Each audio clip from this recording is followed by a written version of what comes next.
Hi, I'm Tracy Margison and I work in Learning and Organisational Development at Arts Centre Melbourne, where I have the great privilege of managing the Arts Wellbeing Collective.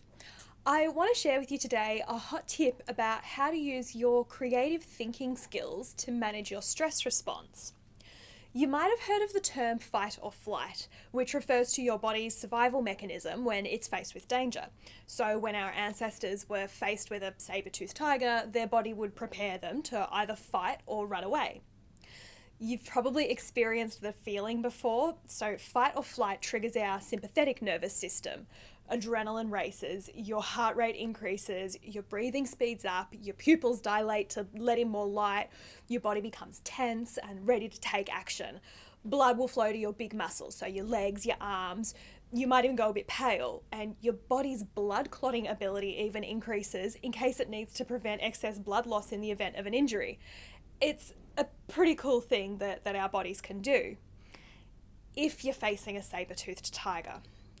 It's less cool when your body responds this way every time you get a snarky email, or your programs arrive with a typo on the front cover, or you realise you've oversold opening night.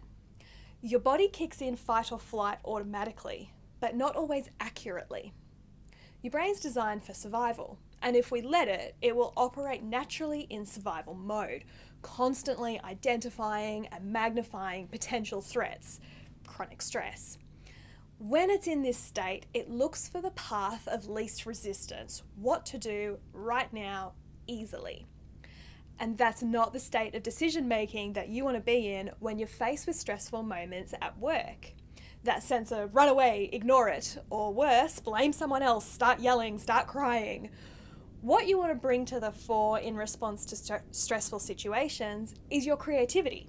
Your capacity to make links, to think outside the box, to draw together disparate elements, thinking of all the possible options and approaches. But how do you engage that state when your body has gone into fight or flight mode? This is where you need to engage your parasympathetic nervous system, or the rest and digest part.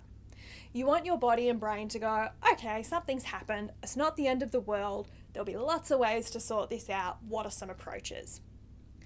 To get into this state, take a breath. Or my favourite way, force yourself to yawn. Pause any extreme self-talk. Pause the it's the end of the world, everything's going wrong, this always happens, and replace it with options and reassurance.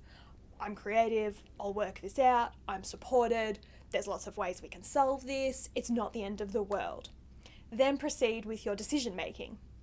Creativity and thinking of all the possible ways to respond in the face of adversity is one of the hallmarks of resilience. And luckily, you have creativity in abundance. I hope you found this hot tip helpful. If you'd like to find out more about Arts Centre Melbourne or the Arts Wellbeing Collective, visit artswellbeingcollective.com.au. Thank you.